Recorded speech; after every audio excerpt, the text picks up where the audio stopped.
Estamos de volta com o programa Direção Espiritual. Muito obrigado você que participa conosco, que nos assiste.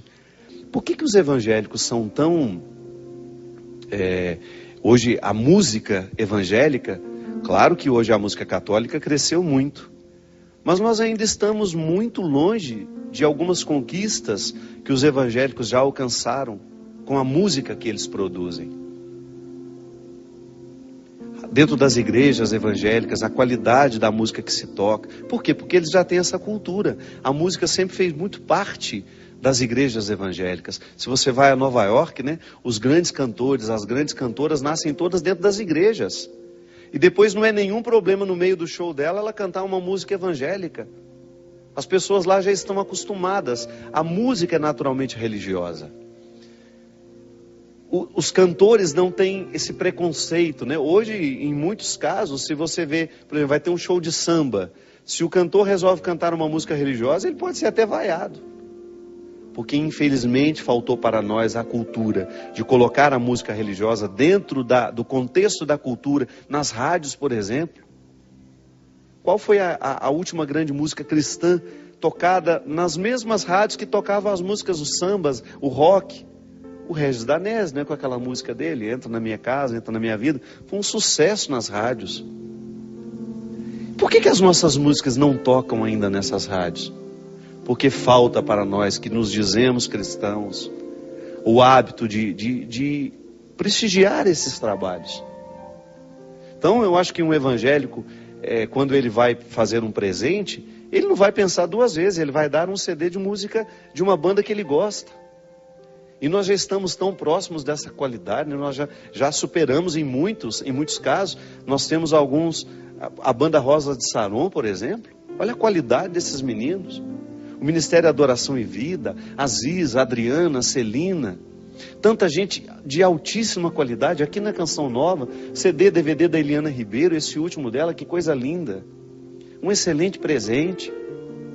Todo o trabalho que é feito, que é produzido, para a gente poder, CD do Eros, um novo trabalho, Marcas de Amor, do Nelsinho, lançando um novo trabalho agora, o Ricardo, o Santos Onada, o novo lançamento, que aliás o Christian está todo moderno lá no DVD, aqui ele fica com carinha de cobrador de ônibus, lá ele está com cara, não é aquele cobrador de ônibus sério, aquele menino assim, com cabelinho penteadinho certinho, lá não, ele está todo moderno, os cabelos arrepiados, falei, gente, é o Christian mesmo, o mesmo do Direção Espiritual. Enfim, uma série de produtos. Por que a gente não tem esse hábito? Inclusive, vou aproveitar e vou responder uma pessoa aqui que me escreveu assim, a respeito da minha pregação de domingo. Quer ver? Ela fala assim: Padre Fábio, meu nome é Marília, moro em Osasco e fiquei muito, muito tocada com a sua pregação no domingo. O senhor me fez pensar algo que eu até então não havia pensado. O senhor tem razão quando nos disse, quase ao final da pregação, que nós não precisamos mudar de religião para assumir hábitos positivos. Que nós não precisamos deixar de ser católicos para poder parar de beber. Padre, eu lhe pergunto, por que o discurso católico se distanciou tanto desses alertas que precisam ser feitos quando o assunto é vício? Por que nós católicos ficamos tão hipócritas em tentar viver um cristianismo conciliando com tudo aquilo que é permissivo e nocivo nos dias de hoje? Gostaria muito que o senhor voltasse um pouco à reflexão de sua pregação para que nos ajudasse a pensar que o catolicismo precisa ser tão radical quanto a vida evangélica para muitos irmãos evangélicos. Muito obrigado, Marília. Ela não tem razão? Tem mesmo. É o que a gente falava aqui no domingo. Por que durante tanto tempo a gente associava que a pessoa que não bebia, que é aquela que tinha mudado de religião? Inclusive a gente tinha essa brincadeira, né? Quando alguém oferecia uma bebida para nós falávamos, não, minha religião não permite. É claro que todo mundo que entra na perspectiva de uma vida religiosa, independente de qual seja a religião, quais são os dois princípios fundamentais das religiões sérias? É o amor a Deus e é o respeito ao homem. Amor a Deus e respeito ao homem são dois princípios fundamentais para que uma religião seja séria. Como é que nós identificamos? Primeiro, o amor a Deus é fazer com que tudo seja vivido como graça dele recebida, e um constante esforço de glorificar Deus na nossa história. Eu, quando vivo, eu faço de tudo e quero fazer de tudo para que Deus perpasse todas as minhas escolhas, que eu não escolha nada sem que Deus participe dessas escolhas. E aí o respeito ao homem é justamente o respeito àquilo que eu sou, o respeito à minha dignidade, o respeito às regras do meu corpo. Isso é muito interessante, minha gente. Uma religião bem vivida nos coloca no devido respeito àquilo que nós somos. Eu sou frágil, eu sou limitado. Se eu beber demais, eu vou desenvolver uma doença no meu fígado. O meu fígado não aguenta essa quantidade terrível de álcool que muitas vezes nós o expomos. Você sabe, eu quando tive hepatite, o doutor Antônio lá de Petrópolis me ensinou uma coisa muito interessante. Eu fazia um exame quase que todo dia para medir aquela gama-glutamil, que é uma das nossas taxas hepáticas que precisa ser medida. Por exemplo, não sei mais os números, que eu já tenho muito tempo isso. Vou dar um exemplo. Uma pessoa normal tem que ter, por exemplo, 20. O número máximo daquilo tem que ser 20. Uma pessoa que tem cirrose, ela tem 200, 300. Uma pessoa ao tomar 4 doses de uísque, se fizer um exame dela naquela hora, ela tem a mesma taxa que uma pessoa que tem cirrose. Tamanha a intoxicação que o fígado fica naquela hora. Olha como isso é sério. É claro que depois você vai tomar água, você vai parar de beber, você bebeu aquela noite inteira, o seu fígado ficou todo intoxicado. É por isso que quando uma pessoa está de ressaca, ela não consegue nem sentir o cheiro de comida. É porque ela está com o fígado da mesma maneira que uma pessoa que tem cirrose, que não consegue nem sentir o cheiro da comida. Claro que a cirrose é um estado definitivo. Aquela pessoa que está com a intoxicação temporária, uns 2 dias depois ela já está normal, o fígado se recupera. Mas quando ele começa a sofrer esses ataques constantes, ele começa a adoecer. O que a gente come, minha gente, se a gente come comidas muito gordurosas, a gente corre risco de ter aquela gordura do fígado, que é uma doença terrível, dificílima de ser tratada e que mata muito. Mas a gente negligencia. Os rins, eu fico lá com a minha mãe, né? Mãe, só precisa tomar água. Pelo amor de Deus, às vezes só passa uma manhã inteira sem tomar um copo de água. Cadê o amor que só precisa ter ao rim? Tá certo que o organismo como um todo precisa de água. Então, se eu respeito as regras do meu corpo, eu não vou esperar nem sentir sede. É um respeito que eu tenho comigo. É um respeito pelo meu funcionamento. Aí eu vou tomar uma água, vou favorecer o meu organismo e, sobretudo, os meus rins, que purifica todas as impurezas do meu corpo, como? Através da água. Se eu não dou água a ele, é claro que ele vai trabalhar com dificuldade. E com o tempo, vai gerando prejuízo, um dia a fatura das nossas negligências vai chegar para nós. A religião precisa nos alertar a isso. Então, o cristianismo, o tempo todo nós precisamos falar da nossa saúde moral, mas nós também precisamos falar da nossa saúde física. Nós precisamos falar da nossa saúde espiritual, mas nós precisamos falar da nossa saúde física. Nós não temos como separar esses dois discursos. O cuidado que eu tenho com o meu espírito precisa ter também um cuidado que eu tenho com o meu corpo. Então a minha conversão, se eu fiz uma experiência verdadeira de Jesus, se Jesus tornou-se para mim um referencial de vida, de verdade, eu vou então cortar tudo aquilo que possa ser nocivo à minha saúde e vou fazer de tudo para viver escolhas saudáveis. Então, quando você tem, em muitos contextos evangélicos, são radicais, o álcool não entra. Outro dia eu estava com uma amiga lá no Rio e ela estava dizendo que ela cozinha muito para festas evangélicas e que tem uma diferença muito grande, porque não existe bebida alcoólica, então eles comem muito mais, né? Tem que comer mais, não tem bebida para distrair. E ela estava falando justamente, padre, como é diferente uma festa onde não existe a bebida alcoólica. Eu vejo isso, minha gente. Olha, eu estou com quase 17 anos de estrada, levando a música pelos mais diversos lugares do Brasil e do mundo. Já fomos a muitos lugares. Nós temos, às vezes, 2, 3 eventos por semana, onde a gente aglomera multidões. O que a gente escuta da polícia militar? O que a gente escuta dos organizadores? Padre, que interessante, não há índice de violência. Por quê? Porque não tem gente bêbada, não tem gente fora de si. Pode ter um ou outro mal intencionado, querendo roubar, isso a gente nunca vai conseguir evitar.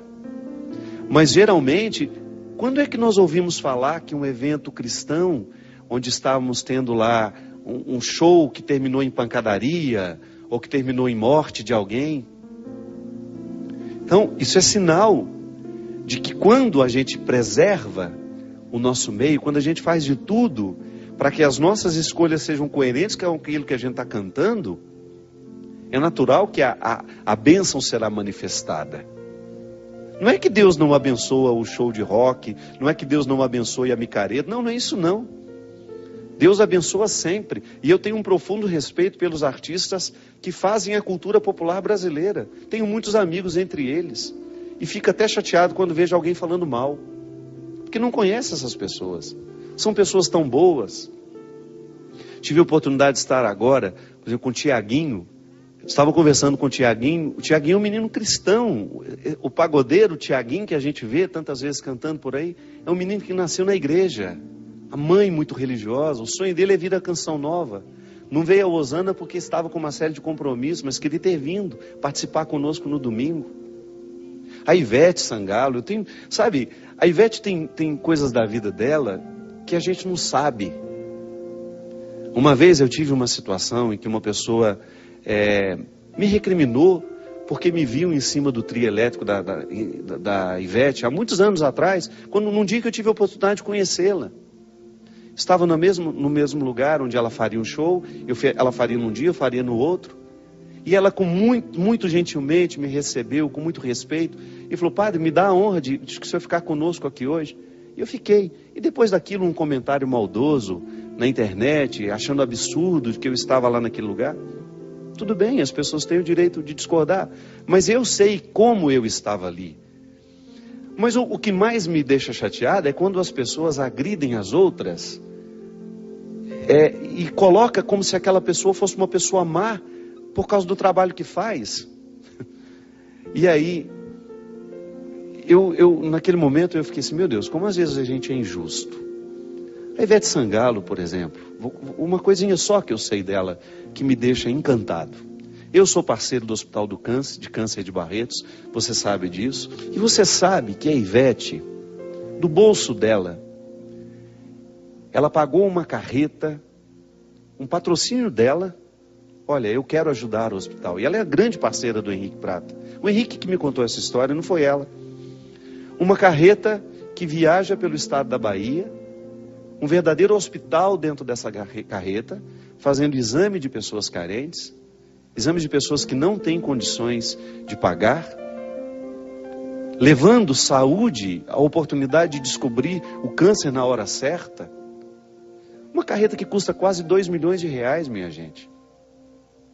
E às vezes nós, em cima do nosso preconceito bobo, idiota, nós que não fazemos absolutamente nada pelos outros, nos sentimos no direito de falar mal de pessoas que nós não conhecemos. Quem sou eu para julgar? Quem sou eu para julgar uma outra pessoa? O Papa mesmo nos disse isso, que nós vamos ter muito cuidado com os julgamentos que nós fazemos. Papa Francisco tem trazido um novo tempo à igreja. Você pode não gostar da música que o sertanejo canta, você pode não gostar da postura dele, do jeito que... mas você não pode negar a caridade que ele faz. E só por isso vale o nosso respeito, sabe? Porque às vezes as pessoas não viveram a mesma experiência que nós. Elas não fizeram a mesma experiência que nós, não fizeram a mesma experiência de Deus que nós fizemos, mas alguma coisa ela já fez. Um Deus que já está presente na vida dela, você não pode desrespeitar. Você não pode desrespeitar o Deus que está agindo na vida dela como Ele quer, como Ele pode. Então, às vezes, nos falta a simplicidade de identificar isso, mas ao mesmo tempo nos falta também a coerência de dizer, eu sou cristão, vou prestigiar a festa da minha paróquia, mas não bebo. Não vou me prostituir, Vou fazer de tudo para estar com as pessoas de maneira saudável, porque, com todo respeito, o que às vezes nós fazemos dentro da nossa casa é muito pior do que acontece dentro de uma boate também. Ou então é tão nocivo quanto. Eu já falei isso daqui. O ambiente que às vezes nós criamos dentro da nossa casa é proibido para menores de 18 anos. Com as nossas brigas, com os nossos desrespeitos, com a nossa baderneira, com a nossa pingaiada, com a nossa agressão ao outro. Então, antes de ficar falando do que a gente acha, do que a gente certo, do que a gente errado, fora da nossa casa, vamos ver como é que nós celebramos o nosso Natal. Vamos ver como é que nós celebramos o nosso Ano Novo. Vamos ver como é que nós celebramos as nossas festas dentro de casa. E você tem toda a razão, Marília. Durante muito tempo, nós deixamos de falar dessas coisas. E volto, meu respeito aos evangélicos, que ensinam aos filhos desde criança que não devem beber. Que o álcool, tudo bem, tomar um vinho, tomar uma cerveja de vez em quando, desde que isso não seja para nos retirar do centro das nossas decisões.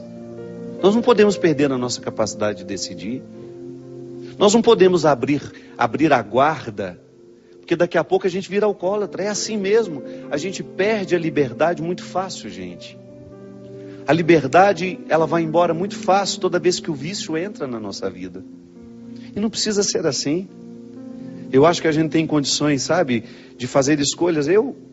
Você, de nós sabermos nos divertir, de nós termos amigos, de nós não sermos chatos, né? Aquela pessoa chata que não gosta de nada, que não vai a lugar nenhum, que não é capaz de conviver com os outros. Não, não é isso não. Mas ao mesmo tempo, de na sua diversão, você demonstrar que o cristianismo aconteceu em você. Que a sua alegria não precisa ser motivada pelos vícios. A sua alegria vem da satisfação de ser quem você é, de fazer o que você faz, de estar em paz com você. Sabe? Então, muitas vezes, a nossa visão preconceituosa em relação ao outro nos impede de olhar para nós mesmos. E aí, volto a dizer, admiro sim toda e qualquer religião que vai ensinar bons modos, sabe? Às vezes a gente está precisando de educação nos dias de hoje.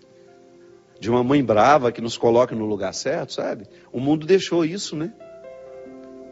De uma mãe que nos diga que a gente não pode ser invasivo, que nós temos de ser educados. Uma mãe brava que nos diga, você não vai fumar porque você ainda não tem condições de escolher. Quantas crianças aos 12, 13 anos fumando, porque as mães quiseram ficar amiguinhas dos seus filhos, não quiseram exercer o papel na hora certa, de determinar, de dizer. É um crime.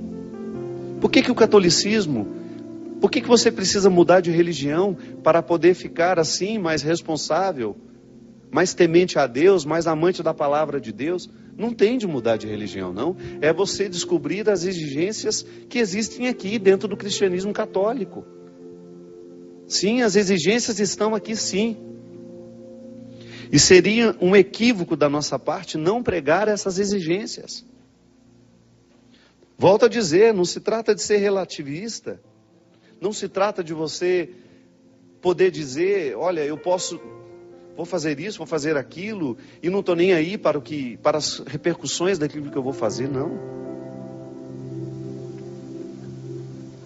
A nossa experiência de Deus nos diz que nós tudo podemos, mas nem tudo nos convém.